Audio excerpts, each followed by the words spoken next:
great honor to be given this opportunity to share with you a few thoughts on a man I knew as Gromo. Yes, I am one of those present who only knew Gregory as Gromo. I believe that I speak for many who could not make it here today when I say that Gromo remains for all of us an extraordinary example of courage, determination, and compassion. Nothing defines the worth of an individual more than the memories that the individual leaves behind. And the impressions that Gromo leaves behind in all of us are truly beautiful.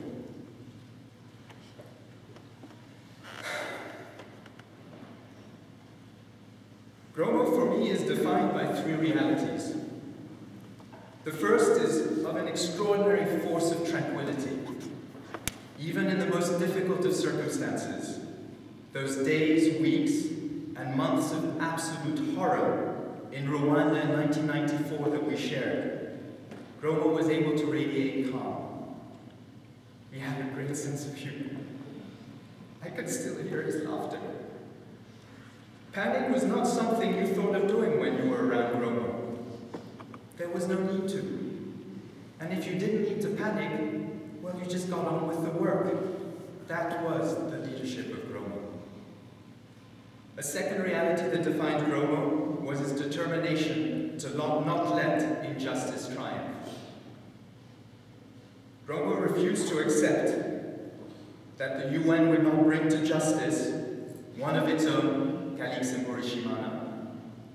who is alleged to have committed one of the worst crimes, genocide, against others of its very own, among them Florence and Girum, the head of personnel in UNDP, and her children. Well, my friend, we didn't succeed. But in his refusal to accept failure and injustice,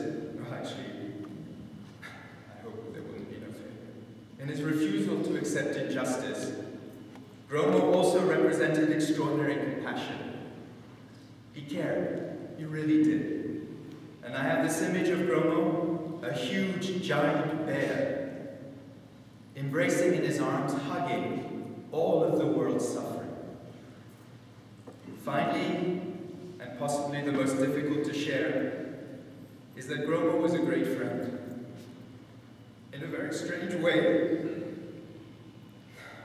the closest I've ever had. We remained in contact throughout the years, through occasional phone calls, irregular emails, and chance encounters, but we were always very close. We had a pact that if ever one of us was to go before the other, then the other would go see the family of the one who had departed, to promise support and answer any questions that needed to be answered. That is why I'm here. That is why Jeannette is here.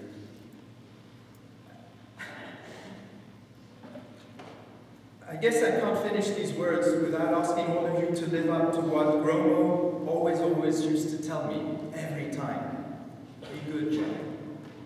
I'm not sure how many of you here are called Chuck, but all of you, please,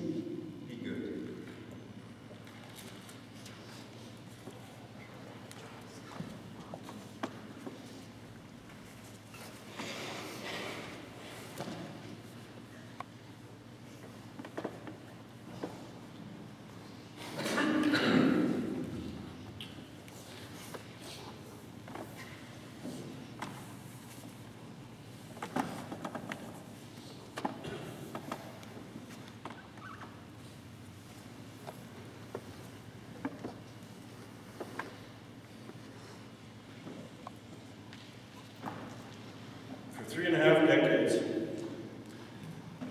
Gromo was my dearest and closest friend. The thing is, countless others who knew him, even longer than I did, regarded him as their best friend. And that tells you a lot about the man that Gromo was. There are few here who need me to tell them what kind of man Gromo was. For those of you who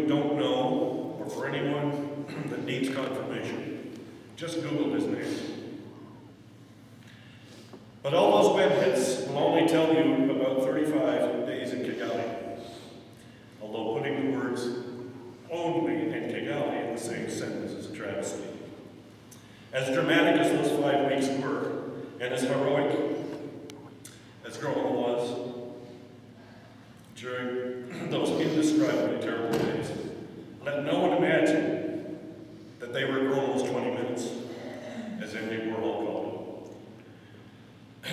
Gromo's 20 minutes lasted for a lifetime. Some convergence of his dedication to humanity, fate, and his own sense of invulnerability repeatedly led him to and through most of our generation's armed conflicts in Africa. His compassion and courage had been tested before, and it would be tested after Kigali. He was never found to be found wanting.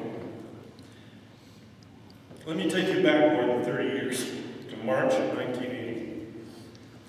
That was my moment of personal discovery, and the moment I knew that I knew Amanda was something special. A moment, I think, a small moment that illustrates Gromo's entire life.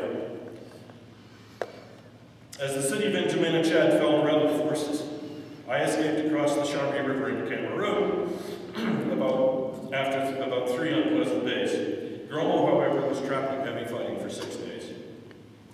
With temperatures exceeding 120 degrees day and night, Gromo drank the last of his available water, and that water came from his toilet tank. And about the same time as the water ran out, shelling blew up the petrol station across the street and badly damaged his house. He was finally forced to make a run for it, on foot, leaving behind everything he owned, the fire and the looters. We knew from the radio chatter that he was coming out, and as Tracy Fire marked the evening sky, 2 or 3 of us sat on the opposite bank watching him cross over. When Gromo reached the mudflat below us, he stopped to encourage a knot of refugees who were also fording the river. As one exhausted old man reached shore, carrying nothing and wearing nothing but one ragged pair of shorts, Gromo waded back into the water to help him through the mud. And then he removed his own and his only t-shirt and gave it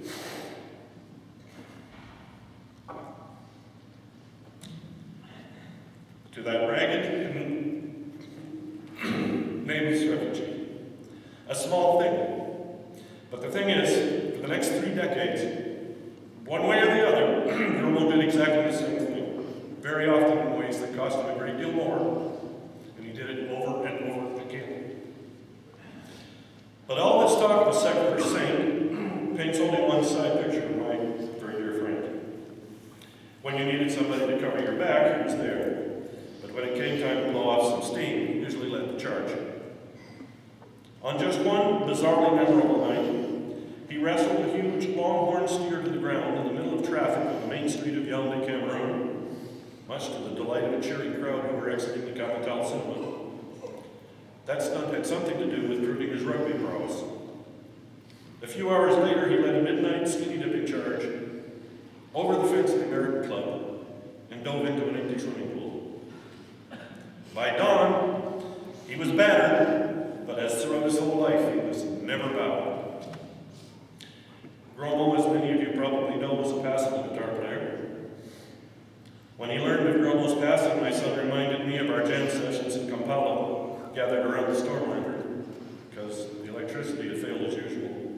We played and sang anything that didn't extend beyond 3 majors and a minor.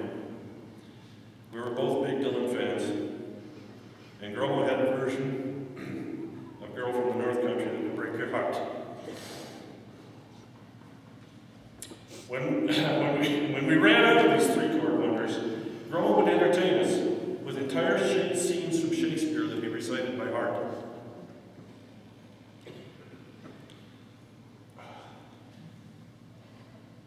Like many from our generation, Gromo wanted to change the world.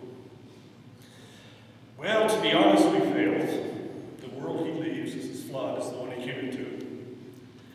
But he did make the world a better place for a huge number of individuals. And he certainly made it a better place for me. Excuse me. Cliched as it may be, I recall the Talmud, which says, "Whoever preserves a single soul, it is as though he has saved the whole and preserved the whole world." Will that be the case? Gromo preserved the world 10,000 times over. He will live forever in the descendants of those that he saved. In Chad, Cameroon, Sierra Leone, Congo Brazzaville, East Timor, Ethiopia, Uganda, Sudan, Mozambique, DRC, and with Chuck in Rwanda. Thank you.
As you all know, Gregory Alex was known as Gromo.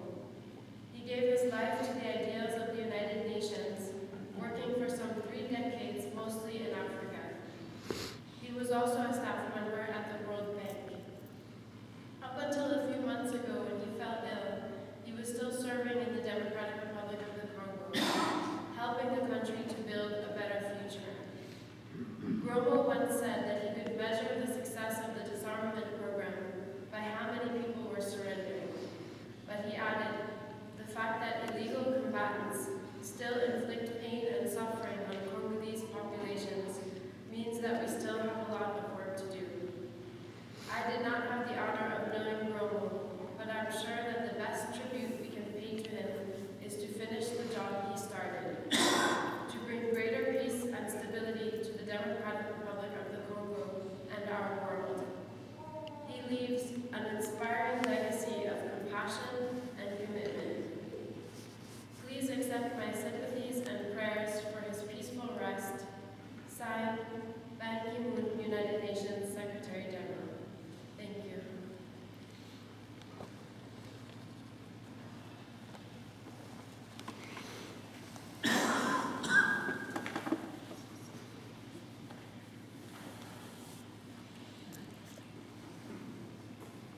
Isn't that